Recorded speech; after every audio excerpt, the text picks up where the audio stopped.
मेरे मसीह भाई बहनों, आप सभी को जय मसीह की। परमेश्वर आप आपके परिवार को ढेर सारी आशीष दें और आपकी हर एक मन्नत को पूरा करें। तो मेरे प्रिय भाई बहनों, आज हम कुछ वचन लेके आए हैं। इस वचन के द्वारा आप जान सकते हैं कि जब दुष्ट आत्माएं एक मनुष्य के शरीर से निकल जाती हैं तो कहाँ पे वो विश्राम ढूंढती हैं। तो आइए इस वचन के द्वारा हम आपको बताते हैं और विश्वास दिलाते हैं प्रभु का वचन क्या शिक्षाएं देता है और कैसे बताता है। चलते हैं, इस वचन को बड़े ध्यान से सुनेंगे। और मेरे प्रिय भाई बहनों, आप इस वीडियो में बने रहना और इसको अंत तक देखना ताकि आपको समझ में आए और आपका विश्वास मजबूत हो। आप प्रभु पर विश्वास करें, आपकी हर एक दिक्कत को दूर करेगा। हर एक दुष्ट आत्माओं से, बीमारियों से, गंदी आत्माओं से, बुरी आत्माओं से, हर एक क्लेश, मुसीबत, गरीबी, सब से छुटकारा पा जाओगे। तो मेरे प्रिय भाई बहनों, आप इसे ज्यादा से ज्यादा शेयर करना, लाइक करना, सब्सक्राइब करना ताकि उन भाई बहन तक पहुंचे जिसको बहुत दिक्कत परेशानी में है, उनका भी जीवन अच्छा हो। तो मेरे मसीह भाई बहनों, मैं चलती हूँ प्रभु के वचन की ओर। आप बड़े ध्यान से और मन से सुनना कि प्रभु का वचन क्या कहता है और किस प्रकार विश्वास दिलाता है। तो मेरे प्रिय भाई बहनों, आप बने रहिए इस वीडियो में और चलती हूँ प्रभु के वचन की ओर। जैसे मत्ती 12 के 43 में लिखा है, जब अशुद्ध आत्मा मनुष्य में से निकल जाती है तो सूखी जगहों में विश्राम ढूंढती फिरती है। जब दुष्ट आत्मा, अशुद्ध आत्मा, जो अशुद्ध आत्मा जिसे दुष्ट आत्मा जब एक मनुष्य के शरीर में रहती है और वो निकल जाती है तो कहाँ वो सूखी जगह पर ढूंढती है, सूखी जगह ढूंढती है, ढूंढती फिरती है और पाती नहीं। तब कहती है, मैं अपने उसी घर में जहाँ से निकली थी लौट जाऊंगी। जब सूखी जगह को ढूंढती है तो पाती नहीं है और फिर कहती है कि मैं उसी घर में लौट जाऊंगी जिस जहाँ से निकाली गई थी। तो उस घर कहाँ है? एक मनुष्य था, उसके शरीर में प्रवेश करती थी और हर एक अच्छी वस्त्र खाती थी, पीती थी और रहती थी और विश्राम करती थी। तो आज वो अशुद्ध आत्मा जब निकल जाती है तो वो बोलती है, मैं उसी घर में जाऊंगी जिस घर में मैं पहले थी। तो आइए प्रभु का वचन आगे क्या बताता है। उसी घर में जहां से निकली थी लौट जाऊंगी और लौट कर उसे सूना, झाड़ा फुहारा और सजा सजाया पाती है। उसे क्या, जब लौट जाती है वहां पे, जब यदि हम प्रभु के वचन में आ चुके हैं और प्रभु पर विश्वास करते हैं परमेश्वर पे, तो हम उसके वचन को खाली सुने नहीं, उसमें चलने वाले बने और उसको ग्रहण कर लें और अपने मन में हमेशा गुनगुनाते रहें, हमेशा गाते रहें। प्रभु का वचन, प्रभु का भजन हमारे मन में रहेगा तो दुष्ट आत्मा दोबारा प्रवेश नहीं करेगी। यदि हम उसको सुनते हैं, सुनकर विश्रा देंगे और फिर उसको उसमें नहीं चलेंगे तो क्या, दुष्ट आत्माएं जगह ढूंढती है कि देखती हूँ ये कितना विश्वास करता है। विश्वास क्यों? दुष्ट आत्माओं को अवसर मत दो, नहीं तो वो फाड़ खाएगा। तो मेरे प्रिय भाई बहनों, यदि आप विश्वास करते हैं तो मन से और दिल से प्रभु पे विश्वास कीजिए। यदि आप विश्वास करते हैं तो कभी आपके शरीर में दुष्ट आत्माएं, बुरी आत्मा कभी दोबारा प्रवेश नहीं करेगी।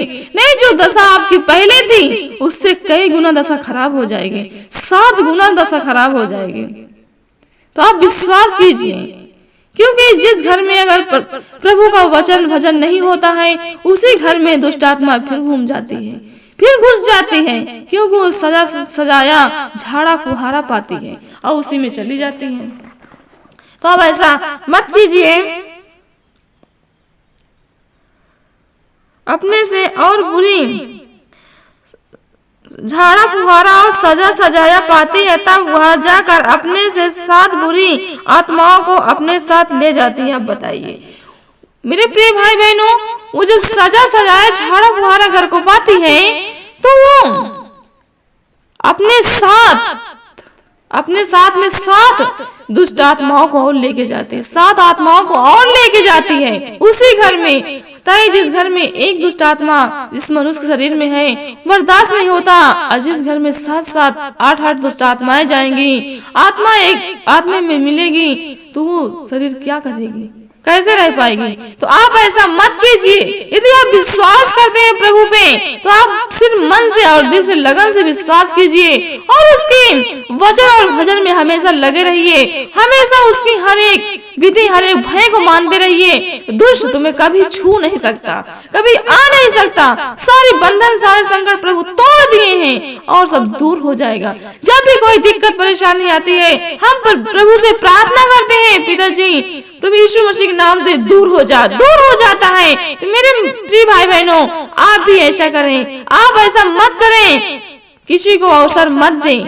यदि हम परमेश्वर वचन कहता है जागते रहो और चौकस रहो, कहीं ऐसा ना हो कि शेर तुम्हें फाड़ खाए, मौका पा जाए और फाड़ खाए। तो हमें ऐसा नहीं करना। हमें प्रभु पे हर वक्त हर समय विश्वास करना है। यदि हम विश्वास करेंगे तो जो दुष्ट आत्माएं हमारे घर से, हमारे शरीर से निकल चुकी है, वो दोबारा प्रवेश नहीं करेगी। यदि हम विश्वास नहीं करेंगे, उसमें होकर और ठीक हो गए, ठीक होने के बाद भूल गए, तो दुष्ट आत्माएं फिर आ जाएगी। जैसे हमारी स्थिति पहले थी, उससे 7 गुना बेकार हो जाएगी, बहुत बुरी हो जाएगी, फिर हम किसी लायक नहीं बचेंगे। तो आप ऐसा मत कीजिए। और वे उसमें बैठ कर वहाँ वास करती हैं, और उस मनुष्य की पिछली दशा पहले से भी बुरी हो जाती है। जब वो 7 दुष्ट आत्माएं एक मनुष्य के शरीर में बैठ जाएंगी, तो जिस मनुष्य के शरीर में एक थी, उसकी पहले ऐसी दशा थी कि वो प्रभु के राज में आने के बाद उसके शरीर से दुष्ट आत्मा निकल गई और वो अच्छा हो गया। वो पहली दशा से ज्यादा कहीं गुना उसकी बुरी दशा इस में हो जाएगी, जो 7 दुष्ट आत्माएं आएंगी। तो आप ऐसा मत कीजिए। ये प्रभु का शिक्षा है, ये प्रभु का वचन कहता है कि प्रभु में आकर आप प्रभु को मत छोड़िए, प्रभु को मत बिसराइए। या दुख पड़ेगा, तकलीफ पड़ेगा, प्रभु संकट को काटेगा। सिर्फ दुख पल भर का है, पल भर का है। परमेश्वर से मन से प्रार्थना करते हैं विश्वास के द्वारा, तो प्रभु हमारी हर एक दिक्कत को दूर कर देता है, हर परेशानी को दूर कर देता है। हम जहाँ कहीं भी रहते हैं, तो हमारे परमेश्वर हमारी सहायता करता है, हमारा उद्धार करता है, एक वही उद्धार करता है। तो आप ऐसा मत कीजिए जिस प्रकार इस मनुष्य ने किया है। ये प्रभु का शिक्षाएं हैं कि जिस प्रकार इस मनुष्य ने ऐसा किया है, आप ऐसा यदि मत कीजिए।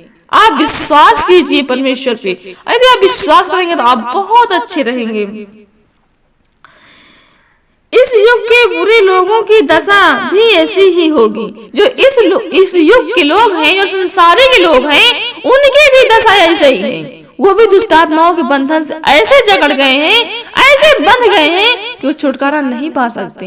जब तक प्रभु के पास नहीं आएंगे, जब तक प्रभु उनको नहीं चुनेगा, तब तक वो स्वतंत्र नहीं हो सकते हैं। जब तक वो परमेश्वर के शब्द को नहीं जानेंगे, तब तक स्वतंत्र नहीं होंगे। क्योंकि प्रभु का वचन कहता है, सत्य को जानो, सत्य तुम्हें स्वतंत्र करेगा। तो मेरे प्रिय भाई बहनों, यदि आप सत्य को जान चुके हैं, तो परमेश्वर पर विश्वास कीजिए। यदि आप विश्वास करके और मुकर जाएंगे और उसको छोड़ देंगे, आप अच्छी होकर और छोड़ देंगे, तो दुष्ट तुम्हारे घर में फिर घुसेगी और तुम्हारी पिछली दशा से ज्यादा इस बार दशा बुरी हो जाएगी कि आप इस बार फिर न परमेश्वर बचाएगा और न कोई भी तुमको बचा नहीं सकता है। तो ऐसा मत कीजिए, जानबूझ के प्रभु पर ऐसा मत कीजिए, प्रभु पर विश्वास कीजिए, ताकि आपका जीवन बहुत अच्छा रहे, आनंद का जीवन रहे, अनंत काल तक आप अच्छे रहें, बहुत अच्छे रहें।